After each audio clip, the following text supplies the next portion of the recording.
The Rizal Day Bombings, also known as the December 30 bombings, were a series of coordinated bomb attacks that occurred on December 30, 2000, in and around Metro Manila, Philippines.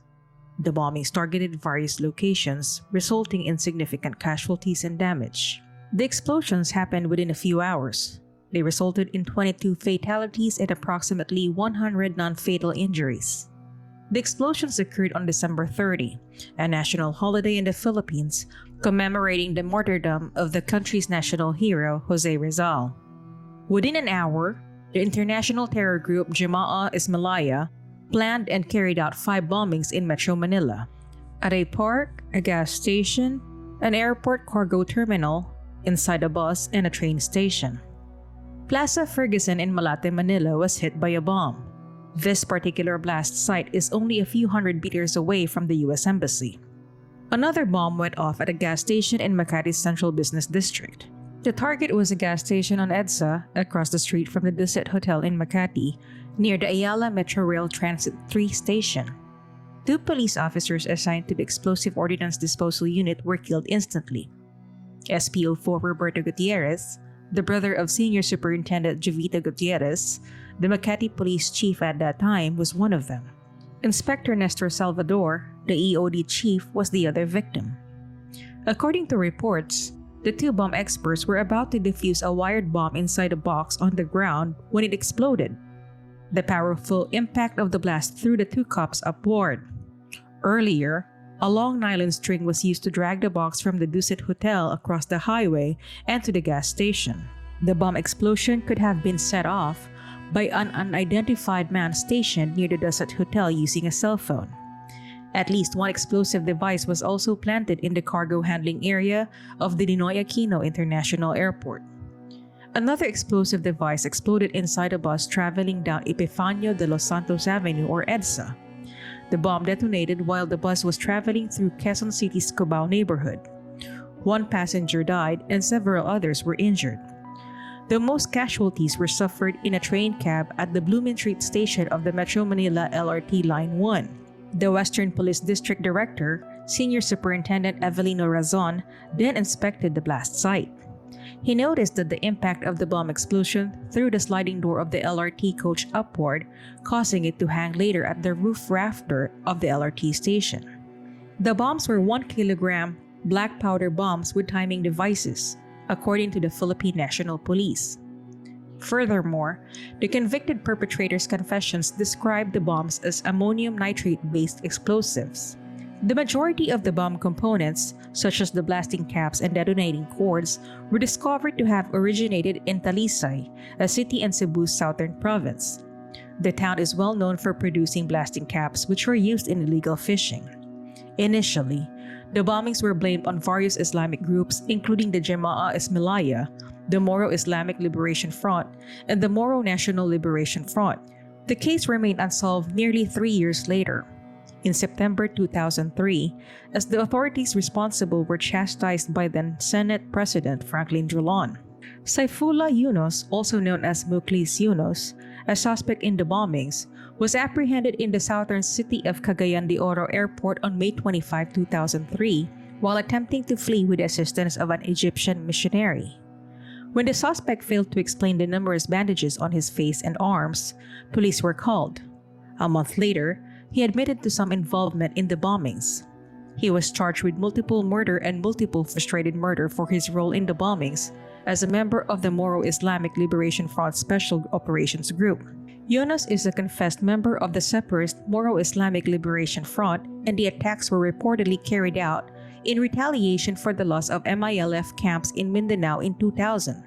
He allegedly received explosives training from the Southeast Asian regional terror group Jemaah Islamiyah, or JI. Several members of Jemaah Islamiyah were arrested in the years that followed for their alleged involvement in the bombings.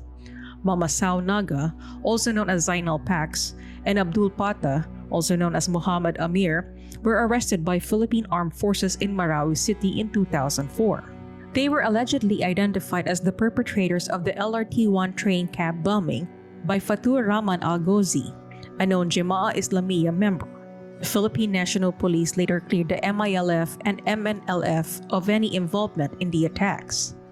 On January 15, 2002, Fatur Rahman Al-Ghuzi, an Indonesian national and member of the known terrorist group Jemaah Islamiyah, was apprehended. He allegedly carried out statement admitting to his guilt. He was found guilty and sentenced to 17 years in prison for illegally possessing explosives in connection with the Rizal Day bombings. Al-Ghuzi and fellow detainees Abdul Mikim Idris and Omar Lapik Lasal, also known as Merang Abante, escaped from their holding cell at Camp Krame in July 2003. On October 13, 2003, Al-Ghuzi was killed in a firefight with Philippine authorities in Pigcawayan, North Cotabato. On January 23, 2009, a Manila court sentenced 3 terrorists to life in prison for the simultaneous bombing attacks. Muklis Haji Umpara Yunus, Zainal Pax, and Muhammad Amir were found guilty of multiple murder, multiple frustrated murder, and multiple attempted murder by Manila Regional Trial Court Branch 29, Judge Shileto Menaro Grula. The 3 were sentenced to life in prison without the possibility of parole or a maximum of 40 years in prison. The 3 were also ordered to pay a total of 100,000 in damages. 5 other suspects wanted for the same crime remain at large. However, the appellate court modified the RTC's decisions regarding the damages to be paid to the victims' heirs.